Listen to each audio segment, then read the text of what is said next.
Hey guys, coming with another video. This is actually a dream I had maybe about a week ago. I'm gonna just kind of get straight into the dream. It's actually about I'm perceiving that it's probably about the vaccine, but I don't know exactly which vaccine it was.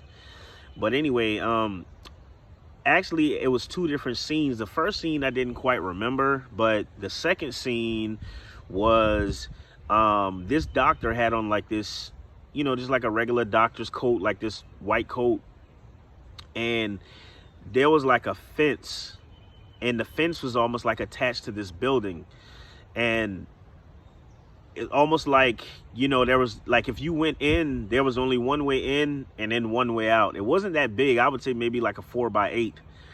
And so he chased me inside this cage, and then I get into the cage and I see the doctor have this needle and put like this, whatever's in it, whatever vaccine's in it, he puts it in the needle and, in the syringe or whatever. And I'm like, I literally asked him, I'm like, Doc, are you sure that I have to, take this vaccine?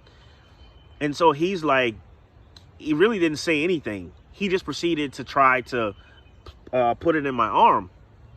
And so I ended up grabbing the needle from him, sticking him in his arm.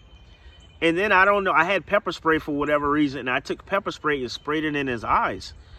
I sprayed the pepper spray in his eyes, and then right after that, I grabbed the keys that he had, and I locked him inside the cage, and I ran, and then I woke up.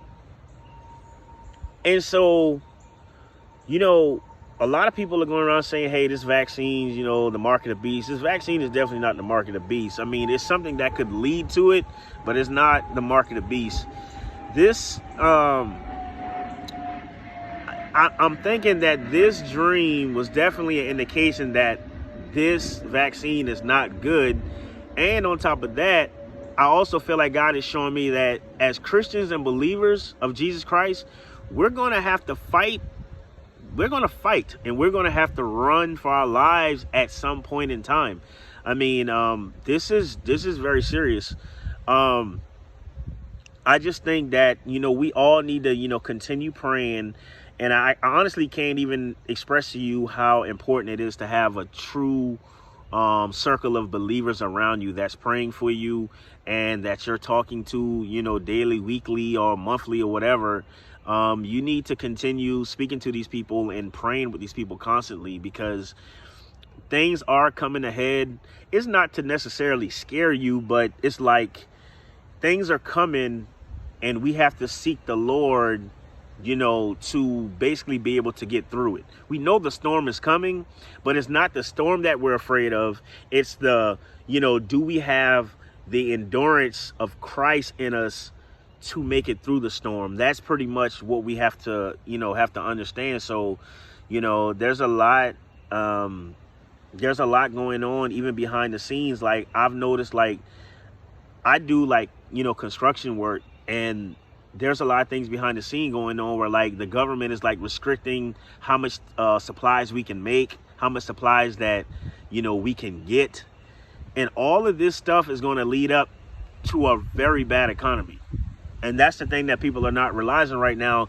I work in the field, so I see what's happening, but some people, they don't even see what's happening, because you guys may not, you may have a different career. So, but all these things that they're doing, like, hey, you can't make this or you can't do that. I mean, look at lumber. Lumber's went up almost 3 times in the last few months. Housing prices are going to go up because the lumber costs so much. So it's a lot of things that's going on. Pay attention to what's going on around us. And, the main thing would be seek the Lord, and just pray and pray and pray. God will show you in dreams and vision and pour out His Spirit, but you have to be obedient and you have to ask for it, So, I mean, this is all pretty much for this video, but I hope you guys learned something. Stay blessed and, keep praying. All right, thanks.